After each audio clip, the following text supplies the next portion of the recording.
ওয়ালাইকুম বন্ধুরা। তো তোমরা কেমন আছো? আশা করি তোমরা সকলেই ভালো আছো। ডাইনোসরের গল্প পর্ব 5-এ তোমাদেরকে স্বাগতম। তো এই পর্বে আমরা আরও কিছু ডাইনোসর সম্পর্কে জানবো। প্রথমে আমি ব্যারিওনিক্সের কথা বলবো। এই হলো সেই ব্যারিওনিক্স। ভালো করে দেখো। এর হাড় সর্বপ্রথম স্পেনে পাওয়া যায়।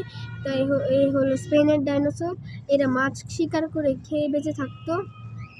আর এদের শরীরে মোট 227টি হাড় থাকতো। আর এরা ছিল খুবই হিংস্র প্রজাতির ডাইনোসর। তোমরা দেখলেই বুঝতে পারবে যে চেহারাটা যে কত রকমের হিংস্র ডাইনোসর।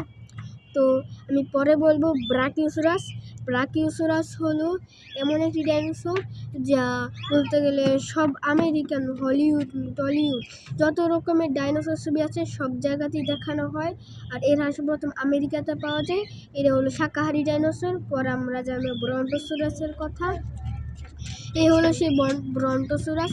তো এই ব্রন্টোসোরাসকে দেখতেই পাচ্ছ, এরকম হয় এই ব্রন্টোসোরাস।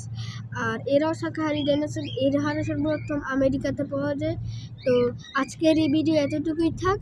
লাইক, কমেন্ট, শেয়ার করতে ভুলো না। Bye bye.